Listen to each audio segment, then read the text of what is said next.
ये वाला वही डाटा है जो हमने ऊपर डैशबोर्ड के ऑटो सर्च में जाके वहाँ पे देखा था। जो क्रिस्टल की वर्किंग को समझते हैं, यहाँ पे ये जो क्रिस्टल खड़ा है हमारा, तो यहाँ पे देखिए इसके कनेक्शन कुछ इस तरह से आते हैं, U in U out ground test two, ये चीज़ें।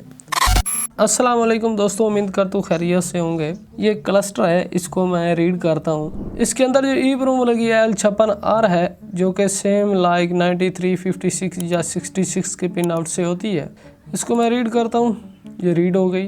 अभी यहाँ पे देखिए इसका BB है, BBEE है। इसका मैं यहाँ पे माइलेज चेंज कर देता हूँ क्योंकि मेरा प्रोग्राम और उधर क्लस्टर के साथ अटैच है। 20 के साथ राइट करता हूँ तो ये देखिए, पहले यहाँ पे BBEE था तो अब WW/11 आ गया। इसका मतलब मेरा डाटा रीड राइट हो रहा है। आपने देखा कि 93C56 EEPROM के अंदर मेरा डाटा रीड भी हुआ, राइट भी हो गया, आपको चेंजेस भी मिल गया। ये इसका कुछ जो बाइनरी फॉर्म होती है ये यहाँ पे ये रहती है, इसके ऊपर इसका फर्मवेयर का डाटा रहता है, यहाँ पे इसका ऑडो A और B की जो ट्रिप होती है इसके डाटा रहते हैं, और यहाँ पे इसकी माइलेज होती है। अच्छा, अभी देखिए मैं छोटी सी बात आपको बताना चाहूँगा कि अगर मैं एयर बैग के अंदर आ गया, या होंडा के अंदर अक्सर आते हैं EEPROM 93C76 86, ये सारी EEPROMs हैं। जब मैं इन EEPROMs को खोलता हूँ तो आगे इनके कुछ ये डिजिट्स आ जाते हैं जो कि इनका पार्ट नंबर होता है। यहाँ पे भी ये EEPROM है, यहाँ पे ये क्या काम कर रही है, बस 2-3 आपको एग्जांपल्स दूंगा मैं। ऑटो सर्च के अंदर आ जाते हैं तो यहाँ पे भी EEPROMs हैं। ये देखिए 80, जहाँ पे ये मैं रीड कर रहा हूँ, बुनियादी तौर पे ये इस प्रोटोकॉल के ऊपर रीड हो रही है। ये देखिए ये रीड हो गई। ये भी डैशबोर्ड के अंदर भी EEPROM पड़ी है, यहाँ पे भी ये EEPROMs है। ये देखिए 93 सीरीज़ की। अच्छा, मैं सिर्फ ये क्यों सिलेक्ट कर रहा हूँ क्योंकि मेरे पास जो अभी करंट में मौजूद है वो 93C56 की EEPROM है। अब देखिए इनके अंदर भी सारी EEPROMs हैं। अब ये EEPROM के अंदर ये सारी क्या कर रही हैं, डैशबोर्ड के अंदर EEPROMs का क्या काम है और एयर बैग के अंदर क्या काम है। ये नीचे स्मार्ट EEPROMs आ गई, 90C3 आ गई, यहाँ पे 56 और ये सारी चीज़ें आ गई। ये क्या काम कर रही हैं, ये एक मेमोरी डिवाइस है जो कि नॉन वोल्टाइल मेमोरी होती है कि इसके अंदर से हम वोल्टेज हटा भी लें देन भी ये अपना डाटा स्टोर रखती है। इसमें कितना मुश्किल होता है कि किसी भी डैशबोर्ड में जाके या किसी भी जो क्लस्टर मीटर होता है उसकी माइलेज की करेक्शन करना। गाड़ी एक्सीडेंट हो गई और आपने उसका जो क्लस्टर मीटर है वो नया डाला, नया डालने से उसकी माइलेज तो वो उसके साथ से मैच नहीं करेगी, तो इसलिए आप उसको उसकी माइलेज सेट करने के लिए यहाँ पे आते हैं। बट अभी यहाँ पे देखिए ये मैंने जो सिलेक्ट किया हुआ है, यहाँ पे इसका इंटरफेस आपको कुछ ऐसा दिखता है। अगर मैं दोबारा जाता हूँ EEPROMs के अंदर, 9356 है। अभी देखिएगा ये वाला डाटा सेम रहेगा, ये जो इसके अंदर डाटा है ये सेम रहेगा। ये 56 आ गई मेरे पास EEPROM। ये वाला वही डाटा है जो हमने ऊपर डैशबोर्ड के ऑटो सर्च में जाके वहाँ पे देखा था। अब मुझे यहाँ पे इंटरफेस वैसा नजर नहीं आ रहा है। असल में ये जो EEPROM होती है इसकी जगह और लोकेशन के बदलने से बहुत ज्यादा डिफरेंस आ जाता है, जैसे कि 0 और 1 की जगह बदलने से। अभी मैं अगर आपको यहाँ पे थोड़ी एग्जाम्पल दे देता हूँ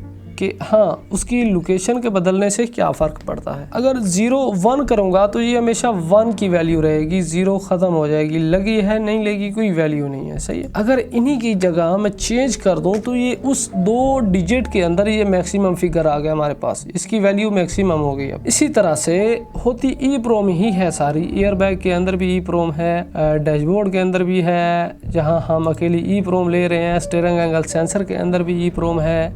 जहाँ पर मैं ये आपको सिंगल दिखा रहा हूँ, देखिए अभी देखेंगे कि ये EEPROM कहाँ यूज़ हो रही है। ये 93C56। अब यहाँ पे देखिए, यहाँ पे सैकड़ों के हिसाब से यहाँ पे EEPROM यूज़ की जा रही है। एयर बैग के अंदर क्या काम कर रही है आप देखेंगे। यहाँ पे ये कार कीज़ के अंदर है, इमोबलाइज़र के अंदर जिसको बोलते हैं हम, ये डैशबोर्ड के अंदर यूज़ हो रही है ना। यहाँ पे 100 ऑफ टाइम ये यूज़ की गई है। मकसद इसका वही है कि ये डाटा स्टोर करेगी, बट इसका फ्रेमवेयर बदलने से इन चीज़ों के अंदर फ़र्क रहेगा। एयर बैग के अंदर इसका और फ्रेमवेयर होगा, इमोबलाइज़र के अंदर और होगा। अच्छा, और इसके साथ ये बात हमें जान लेना बहुत ज़रूरी है कि हम जो ये डिस्कस कर रहे हैं ये EEPROM के ऊपर तकरीबन ये 30 to 40% हम इसके बारे में जानकारी ले दे रहे हैं। और इसके साथ साथ अगर भाई मैं आपसे ये पूछूं कि एक EEPROM और जो मेमोरी कार्ड होता है जिसको SD कार्ड बोलते हैं, इसके दरमियान क्या डिफरेंस होता है, इस चीज़ पे गौर करेंगे। हम चलते हैं फर्दर। ECU के अंदर EEPROM है बहुत सारे, जहाँ पे भी हमें कुछ जो किलो बाइट्स होगी इनके अंदर डाटा स्टोर करना रहता है। 512 बाइट्स का इसके अंदर अभी तक डाटा मौजूद है, हाफ KB का। सही है ना कि लोकेशन बदलने से उनकी चीज़ें बदल जाती हैं। अभी मैं इसके अंदर कुछ भी चेंजेस नहीं कर सकता हूँ, ना ही मुझे इसकी समझ है। हाँ, अगर मैं यहाँ पे चेंजेस करता हूँ तो जो ये प्रोग्रामर है ये EEPROM को रीड कर सकता है और उसके साथ साथ वो समझ सकता है कि इस बाइनरी कोड का क्या मतलब है। अभी मैं ये राइट करता हूँ, देखिएगा यहाँ पे डाटा चेंज मिलेगा आपको। देखिए, अगर मैं खुद से यहाँ पे करना चाहूँ तो ये कभी भी मुमकिन नहीं है। ये डेवलपर्स जो सॉफ्टवेयर बनाते हैं ये स्पेशली कामों के लिए बना देते हैं। अगर ये ही डाटा एक फाइल में सेव कर लेता हूँ, इसी की ये मैं फाइल सेव करके रख लेता हूँ इधर, और उसके बाद मेरे पास कोई भी एक जो EEPROM रीड राइट करने वाला प्रोग्रामर है, CA या कोई भी माइक्रो कंट्रोलर के लिए, या जिसके अंदर SPI इंटरफेस यानी प्रोटोकॉल होगा, बस मुझे ये बाइनरी फाइल देनी है। बाइनरी फाइल में उसमें से रीड एंड राइट कर सकता हूँ, लेकिन एडिट नहीं कर सकता। मैं एडिट करने के लिए मुझे इसी इंटरफेस के ऊपर आना पड़ेगा, क्योंकि ये स्पेसिफिक एक इंजीनियर ने डिज़ाइन की है। तो यहाँ पे आके मैं इसके डाटा में चेंजेस कर सकता हूँ। ये तो दोस्तों जो हमने बात समझनी है इसमें कि वो ये है कि यहाँ पे देखिए फ़ोटोज़ हैं, इन्फो के अंदर जाएंगे, ये सिलेक्ट करते हैं तो यहाँ पे ये 93C56 है और हमें ये बता रही है कि ये 4 पिन्स आप यहाँ पे लगाएंगे, 1 2 3 एंड 4, और उसके बाद 5 एंड ग्राउंड है यहाँ। बस मैं ये चीज़ समझाना चाहता हूँ कि ये 1 क्या है, 2 क्या है, 3 एंड 4 क्या चीज़ें हैं यहाँ पे। देखिए अभी ये मेरे पास ये चीज़ें आ रही हैं, इसको स्पेसिफिक चीज़ें देखने के लिए मुझे EEPROM के ऊपर जाना पड़ेगा। मेरे पास 93C की EEPROMs है इधर जो लगी है अभी, जिसको मैं रीड कर रहा हूँ, ठीक है ना। ये देखिए अभी इसको मैं दोबारा आपको चेक करा देता हूँ। ये 50-50 है, मैं 30-30-30 करता हूँ, इसको राइट करता हूँ। ये देखिए राइट होगी, यहाँ पे रीड भी हो गई, तो ये 30-30 आ गई। अभी मेरे पास EEPROM कौन सी है, 93C56, 93 सीरीज के अंदर गए हम। ये रही मेरी EEPROM। यहाँ पे थोड़ा मुश्किल रहेगा, मैं आपको थोड़ा बेहतर समझाता हूँ।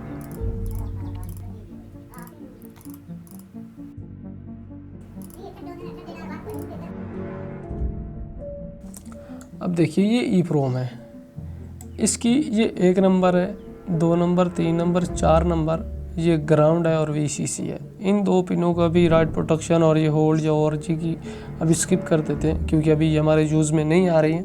इसको किसी दूसरी वीडियो में डिस्कस करेंगे। ये भी बहुत ईजी है। ये CS है, ये SK है, ये DI है, DO ये चिप सेलेक्ट के लिए होती है। यहाँ पे इसका क्लॉक सिग्नल रहेगा, डाटा इन रहेगा, डाटा आउट रहेगा। बल्कि मैंने आपको इसको शीट पे समझाना चाहूँगा ताकि आपको इजीली समझ आए। जी तो दोस्तों ये मैंने इसकी एक ब्लॉक डायग्राम बना ली है। ये मेरे पास EEPROM है और ये हमारा माइक्रो कंट्रोलर है। माइक्रो कंट्रोलर की बात करें तो जिस तरह ये क्लस्टर पड़ा है हमारा, ये इसकी EEPROM रही यहाँ पे, और ये इसका माइक्रो कंट्रोलर है। इसी तरह हमारे जो iPROG पड़ा है वो भी एक इसी तरह का माइक्रो कंट्रोलर है। अब होता क्या है कि ये हमें इसके ऊपर ये होता है CS की पेन, इसके ऊपर ये चिप सेलेक्ट करता है, इसके ऊपर SK लिखा होता है, यानी ये क्लॉक सिग्नल होता है इसका। ये क्लॉक सिग्नल होगा या CLK भी लिखा होता है, ये दोनों इसके क्लॉक सिग्नल रहेंगे यहाँ पे। इसके ऊपर डाटा इन करेगा, इसके ऊपर डाटा आउट करेगा, ये इसकी ग्राउंड के लिए रहेगी, और ये इसकी VCC है जो कि 3.4 वोल्ट 5 वोल्ट कुछ भी हो सकती है स्पेसिफिक EEPROM के हिसाब से। चिप सेलेक्ट को ये हाई करेगा या फिर लो करेगा, जिसके बाद ये एबल हो जाएगी डाटा को रीड राइट करने के लिए। अगर ये चिप सिलेक्शन की इसकी हाई रहेगी तो देन ये इसमें डाटा रीड राइट नहीं कर सकता है। उसके बाद ये इसका क्लॉक सिग्नल रहेगा। क्लॉक सिग्नल एक तरह का स्क्वायर वेव फॉर्म होती है जो कि एक इस तरह की नज़र आएगी आपको। जो लोग इसमें से ये जो क्रिस्टल की वर्किंग को समझते हैं, यहाँ पे ये जो क्रिस्टल खड़ा है हमारा, उनको ये इजी है समझना कि ये क्लॉक सिग्नल क्या चीज़ होती है। उसके बाद इसका ये डाटा इन होता है, यहाँ से जो माइक्रो कंट्रोलर होता है, माइक्रो प्रोसेसर होता है, वो डाटा जो कमांड होती है इसमें इस लाइन के ऊपर इंटर करता है और इसके ऊपर ये डाटा आउट कराती है जो कि यहाँ पे आती है। अगर मेरा आई प्रो यहाँ पे लगा हुआ है तो डिस्प्ले आएगा स्क्रीन के ऊपर, या फिर अगर ये गाड़ी के अंदर लगा हुआ है तो ये फिर उसको डिस्प्ले कर देगा। इसी तरह से ये इसका ग्राउंड हो गया VCC। हाँ, जो ये पिन है ये कोई होल्ड की पिन आएगी या इसकी जो राइड प्रोटेक्शन की पिन आएगी, इन दो चीज़ों को हम बाद में डिस्कस करेंगे, वीडियो बहुत लंबी हो जाएगी। जो डाटा इन होता है ये मास्टर से, इसको मास्टर बोलते हैं, इसको स्लेव बोलते हैं। तो मास्टर जब डाटा सेंड करेगी स्लीव को तो वो इस तरह से इसको ये भी पिन आउट दिया गया होता है कि ये मास्टर आउट करेगी MO और जो स्लीव है ये इन करेगी। इसको ये बना देते हैं मूसी MOSI। दूसरी साइड पे जो मास्टर है वो इन करेगी और जो स्लेव है वो आउट करेगी। इसको इन पिनों के नाम से भी देखा जाता है, SK DI DO। जो 4 पिनें हैं ये मिलके एक इंटरफेस बनाती हैं जिसको सीरियल प्रेफरल इंटरफेस बोला जाता है। इसके ऊपर ही EEPROMs रीड एंड राइट की जाती हैं, बट उनकी सीरीज़ के बदलने से इनका इंटरफेस भी चेंज हो जाता है। सपोज कीजिए कि मेरे पास ये आई प्रो नहीं है, इसके साथ या कोई मेरे पास अडाप्टर नहीं है, कोई भी ऐसा प्रोग्रामर जिसको SPI सपोर्ट करता होगा, मैं इसको रीड एंड राइट कर सकता हूँ, एडिट भले नहीं कर सकता। इसी तरह से मैं एक बार इसके अडाप्टर आपको दिखाता हूँ। ये मेरे पास अडाप्टर है EEPROM, इस पे यहाँ पे हम रीड या राइट करते हैं, इसके ऊपर इसकी बेस लगाते हैं, बेस के अंदर हम EEPROM को इंसर्ट करते हैं। उसके बाद हम स्पेशल दूसरा अपना जो भी जिस पर्पज़ में यूज़ हो रही है, क्लस्टर में हो रही है तो क्लस्टर के ऑप्शन में जाके इसको रीड कर सकते हैं। ये इमोबिलाइजर के लिए हो रही है तो अकेला EEPROM में जा सकते हैं। स्टीयरिंग एंगल सेंसर के अंदर आ रहे हो तो सेंसर में जाके उसको रीड कर सकते हैं। सब के अंदर हमारा यही फंडामेंटल चलेगा, ये वाली चीज़। हाँ, अगर उसमें से कोई 24 सीरीज़ की IC है तो इसके लिए I2C का प्रोटोकॉल यूज़ होगा, बट इनके लिए ये होगा। अच्छा, अब मेरे पास ये वाला अडाप्टर नहीं है या है भी तो मैं दिल कर रहा है यार मैं किसी दूसरे अडाप्टर के साथ इसको रीड या राइट करूं। ये हो गया। अब यहाँ पे देखिए इसकी 4 पिन्स हैं, ये सीरियल प्रेफरल के ऊपर यहाँ पे बात करते हैं। इसके अंदर इसका इंटरफेस दिया गया था यहाँ पे। इसी तरह से अगर मैं आपको इसकी जो 3 नंबर पिन है MOSI है, मास्टर आउट स्लीव इन करेगी। इसके साथ दूसरी जो पिन है SPC, इसके ऊपर इसका क्लॉक सिग्नल रहेगा। यहाँ पे आएंगे तो ये मीसो है, मास्टर इन करेगी, स्लीव आउट करेगी। इसी तरह से ये SPI का ये चिप सेलेक्ट रहेगी जो कि ये 1 नंबर पे आ रही है। इससे भी हम EEPROM को रीड या राइट कर सकते हैं, इजी है। बट हमारे लिए यहाँ पे उसके कनेक्शन बने बनाए होते हैं, हम इसमें लगाते हैं, इजी है। बट हम इससे भी रीड राइट कर सकते हैं। कब कर सकते हैं? जब हमें इनके फंक्शंस के बारे में समझ होगी। अगर हम बात करें कि जो कैन है वो 2 वायर पे है, उसका सिग्नल हालांकि बुनियादी तौर पे एक होता है ऊपर वाला, लेकिन उसको क्या किया जाता है, उसका मिरर सिग्नल बनाया जाता है एक्यूरेसी कंट्रोल करने के लिए, मिसलीड होने से बचाने के लिए, ये भी है। उसके बाद उसकी साइक्लिक रिटर्डेंसी चेक करने के लिए भी उसके सॉफ्टवेयर के अंदर फंक्शन होता है, ताकि वो जो उसके पास मैसेज आया है उसको डीकोड करके वो समझ सके हाँ जो मेरे पास मैसेज रिसीव हुआ और जो उसने मुझे कोड सेंड किया क्या वो सेम है या नहीं है।